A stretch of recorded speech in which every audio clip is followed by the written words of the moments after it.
मित्रों नमस्कार। आप सभी का गीता सत्संग चैनल पर स्वागत है। आज का विषय है प्रवर्षण पर्वत पर श्री राम जी द्वारा लक्ष्मण को ज्ञान दान। जो लोग नए हों वो चैनल को सब्सक्राइब कर दें, शेयर और कमेंट भी करें ताकि यह राम कथा जन जन तक पहुंचाई जा सके। तो मित्रों, देवताओं को पता था कि कुछ दिन के लिए प्रवर्षण पर्वत पर श्री राम जी लक्ष्मण जी के साथ रुकेंगे। इसलिए वहां पर विविध प्रकार की गुफाएं जो हर मौसम में सुखद थीं, फल फूल कंद मूल और मीठे झरनों के जल से वह प्रदेश बहुत ही सुंदर लग रहा था। नाना प्रकार के फूल खिले हुए थे जिस पर भंवरे गुंजायमान थे। गोस्वामी जी कहते हैं, मंगल रूप भयउ बन तब ते कीन्ह निवास रमापति जब से रमापति भगवान श्री राम और लक्ष्मण वहाँ रहने लगे तब से वह वन मंगल रूप हो गया। क्यों न हो, भगवान स्वयं मंगल रूप है, मंगल के भवन है। मंगल भवन अमंगल हारी द्रवंसु दशरथ अजिर बिहारी। अर्थात भगवान मंगल के भवन है और अमंगलों के नाश करने वाले हैं। ऐसे प्रभु हमारे ऊपर द्रवित हों। स्फटिक शिला थी, अति शुभ्र थी, उस पर दोनों भाई बैठे हुए थे। लक्ष्मण जी को भगवान भक्ति विरति ज्ञान वैराग्य किससे संबंधित अनेकों कथाएं कहते रहे और तभी वर्षा ऋतु आ गई। पूरा आकाश घने बादलों से भर गया, मूसलाधार बारिश शुरू हो गई और उस मूसलाधार बारिश में मोरगण नाचने लगे। गोस्वामी जी कहते हैं, लक्ष्मण देखु मोरगण नाचत वारिद पेक गृही बिरति रत हरस जिस विष्णु भगत कहूँ देख। जैसे विष्णु भक्त को देख करके सदगृहस्थ प्रसन्न हो जाता है, वैसे ही वर्षा ऋतु में यह मोर नाच रहे हैं प्रसन्न होकर।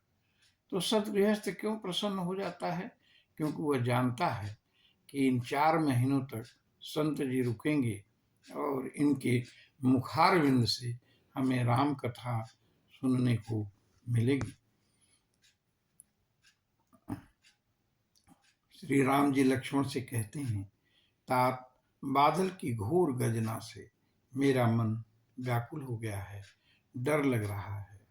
घन घमंड गरजत घन घोरा प्रियाहीन डरपत मन मोरा वर्षहि जलद भूमि नियराई जथा नमहि बुध विद्या पाई। ये बादल वर्षा के जल से भूमि के पास आ गए हैं, नम्र हो गए हैं, वैसे ही जैसे विद्वान लोग विद्या पाकर नम्र हो जाते हैं।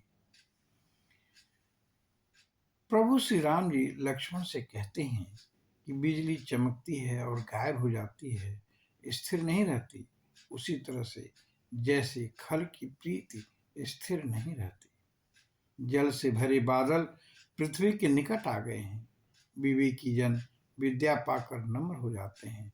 पहाड़ बूंदों के आघात को सहती है, ऐसे ही जैसे खलों के वचनों को संत सह जाते हैं। हे लक्ष्मण, देखो छोटी नदियां भर के चल रही हैं, जैसे खल लोग थोड़े से धन से इतरा जाते हैं। और देखो वर्षा के जल से मार्ग की धूल सिमट गई है, ऐसे ही जैसे जीव के साथ माया सिमट जाती है। सिमट सिमट जल भर ही तलावा जिम सद्गुण सज्जन पहियावा। सिमट सिमट करके थोड़े थोड़े जल से तालाब भरते चले जा रहे हैं, ऐसे ही जैसे सज्जनों के पास थोड़ा थोड़ा करके धन और विद्या आती रहती है।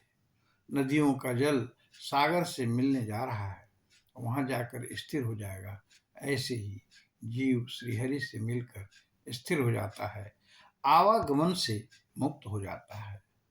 इस प्रकार वर्षा के जल से, बादलों की मेघ गर्जना से और आकाशीय विद्युत से, कहने का मतलब प्रकृति से भगवान ने लक्ष्मण जी को ब्रह्म ज्ञान दिया।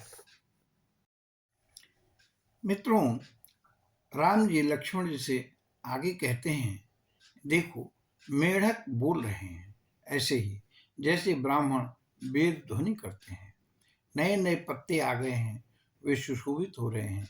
जैसे साधक के मन में जब विवेक उत्पन्न हो जाता है तो विवेक व्यक्ति के सौंदर्य को दुगना कर देता है। साधक दिव्य तेज से अभिभूत हो जाता है। मदार के पौधे बिना पत्तों के हो गए हैं, वैसे ही जैसे सुराज होने पर खल के धंधे बंद हो जाते हैं, खोजने पर भी धूल नहीं दिखती, वैसे ही जैसे क्रोध धर्म को दूर कर देता है। भाव है, क्रोध मनुष्य की प्रगति को कुंठित कर देता है। चंद्रमा से युक्त रात सुंदर लग रही है, जैसे उपकारी की संपत्ति सुखद होती है। रात्रि के अंधेरे में खद्योत चमक रहे हैं, मानो दम्भी जन का समाज जुट गया हो। महावृष्टि हुई, क्यारियां फूट कर बहने लगी हैं, वैसे ही जैसे स्वतंत्र होने पर बालक लोग बिगड़ जाते हैं। चतुर किसान अपनी खेती में से घास पतवार निकाल रहे हैं, वैसे ही जैसे बुद्ध विवेकी जन मोह मद मान को अपने मन से दूर कर देते हैं, अंतःकरण की क्लीनिंग करते हैं, सफाई करते हैं। कहीं भी चक्रवाक पक्षी नहीं दिखता, उसी तरह से जैसे कली में धर्म गायब हो जाता है। ऊसर में इतनी वर्षा होने के बाद भी कुछ भी तृण भी नहीं उगता, वैसे ही जैसे हरिजन के हृदय में काम मोद मोह उत्पन्न नहीं होता। श्री राम जी ने आगे कहा, देखो बहुत से जीव उत्पन्न हो गए हैं, उसी तरह से जैसे सुराज होने पर प्रजा वृद्धि करती है, जगह जगह पथिक रुक गए हैं, जैसे ज्ञान उत्पन्न होने पर इंद्रियां रुक जाती हैं।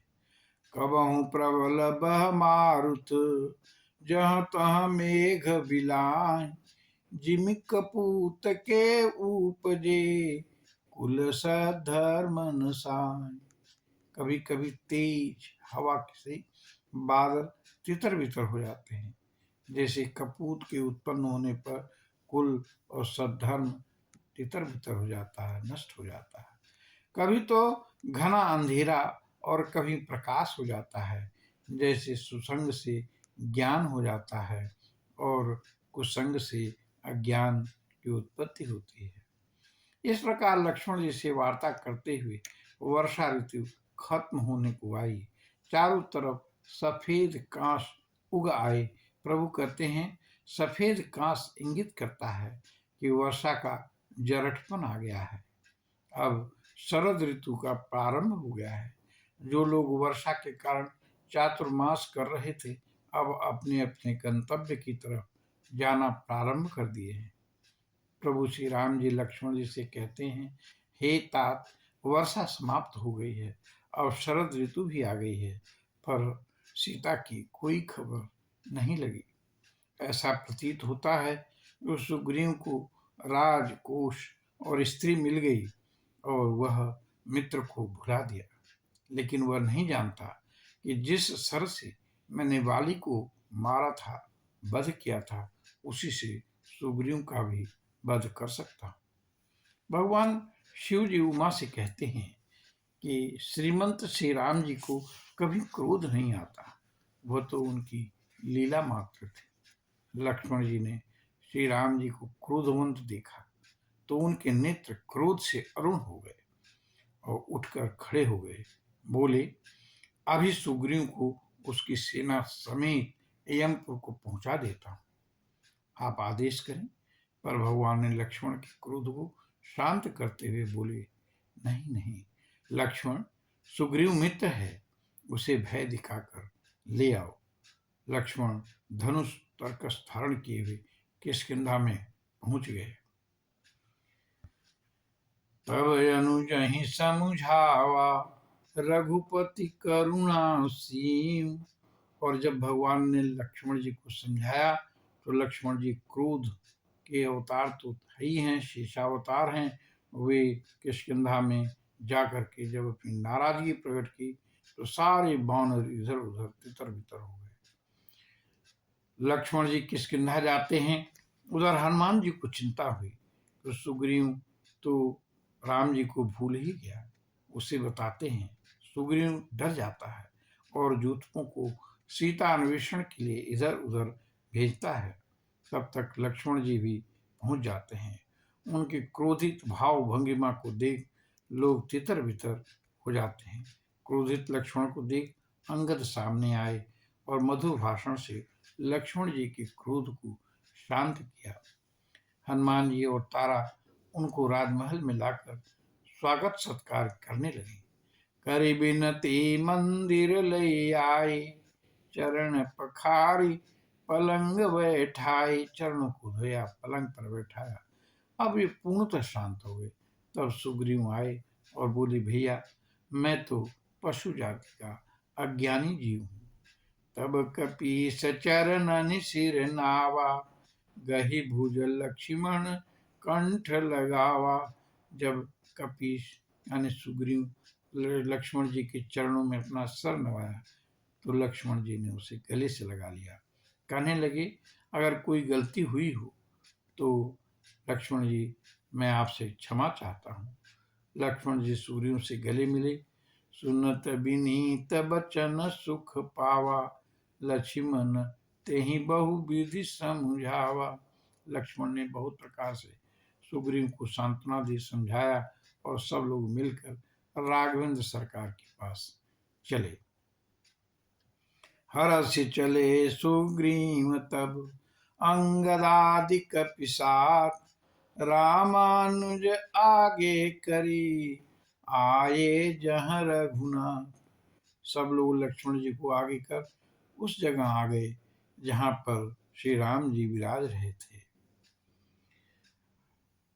सुग्रीव ने कहा, हे राघवेंद्र सरकार, मेरा कोई दोष नहीं। वास्तव में मैं आपकी माया से बंध गया था। माया आपकी बहुत प्रबल है, वह नहीं छूटती। जब आपकी कृपा होती है तभी वो छूटती है। सुर नर देव मुनि गंधर्व सभी इस माया के बस में हैं। मैं तो एक कामी पशु हूँ। कौन ऐसा जग में है जिसे विषय माया आकर्षित नहीं करती। जो इस विषय वासना से छूट जाता है वह तो आपके समान हो जाता है। और मैं सब साधना से नहीं हो पाता, यह सब साधना से नहीं हो पाता, तभी होता है जब आपकी कृपा होती है। राम जी मुस्कुराने लगे और कहा कि हे सुग्रीव, तुम तो भरत जैसे प्रिय हो। अब कोई जतन करो जिससे सीता की खबर मिले। ऐसी बातें हो ही रही थी, ये ही विधि होत बत कही, आए बानर जूत। नाना वरण सकल दिशि, देखिए कीश रूप। चारों दिशाओं से बाणों के झुंड वहां आ पहुंचे। उनका रूप वर्ण सब अलग अलग था, अगणित था। उनकी संख्या गिनी नहीं जा सकती। शिव जी ने उमा जी से कहा, वो मूर्ख ही होगा जो उनकी गणना करने बैठेगा। सब आकर श्री राम जी के चरणों में गिरते, सबकी हालचाल रघुनाथ जी पूछते। आदेश के लिए वे खड़े हुए। तब सुग्रीव ने सबको समझाते हुए चारों दिशाओं में भेजा और कहा, जाओ सीता जी का पता लगाओ और महीने भर में अगर तुम बिना पता किए आए तो मेरे हाथों मारे जाओगे। ऐसा सुन सब लोग हर दिशाओं में चल पड़े। तब सुग्रीव ने अंगद, हनुमान, जामुन आदि मुख्य लोगों को बुलाकर बोले, तुम लोग दक्षिण दिशा में जाओ। सकल सुबट मिल दक्षिण जाहु, सीता सुधि पूछेहु सब काहू। मन वचन और कर्म से यत्न पूर्वक यह कार्य करना है तुम लोगों को। सोई गुणज्ञ सोई बड़ भागी, जो रघुवीर चरण अनुरागी। वही गुणज्ञ है, वही बड़ भागी है जो श्री राम जी के चरणों में अनुराग रखता है। सब लोग नमन कर जाने लगे। सबके पीछे हनुमान जी आदेश लेने के लिए आए। परसाशीष सरोरुह पानी, कर मुद्रिका दीन जन जानी। तब राम जी ने उनको अपना जन समझ मुद्रिका दी और कहा कि सीता को समझाना, बल विरह सब कह करके जल्दी से लौट आना। हनुमान जी ने तो अपना जन्म ही सुफल माना। चले हृदय धरि कृपा निधाना, कृपा निधान की वह मंगल मूर्ति हृदय में रख के हनुमान जी चल पड़े। श्री राम जी सब जानते हैं, तभी तो अनगिनत वानरों में से सिर्फ हनुमान जी को ही अंगूठी दी। ये सभी लोग चले गए। कहीं कोई असुर दिखता तो वो घूंसे से उसे वहीं मार डालते। कहीं कोई मुनि मिलता तो सीता जी के बारे में पूछते। ऐसा करते हुए वे बहुत दूर निकल आए। कहीं पानी नहीं मिला। पूरे 2 दिन तक बिना जल के सारे वानर प्यासे थे, शक्तिहीन हो रहे थे। हनुमान जी ने सोचा कि ये तो जल्दी ही मर जाएंगे, अतः वे निकट के एक पहाड़ पर चढ़ गए। वे संकट मोचन जो ठहरे। पहाड़ पर जाकर के दूर तक देखा तो एक गुफा दिखी। वहां से पानी के जो पक्षी हैं वो निकल रहे थे और जो घुस रहे थे। हनुमान जी सबको लेकर उसी बीवर की तरफ चल पड़े। तो आज हम अपनी वाणी को यहीं विश्राम देते हैं। आइए भगवान का नाम लेते हैं। ओम श्री परमात्मने नमः। ओम श्री परमात्मने नमः। ओम श्री परमात्मने नमः। धन्यवाद।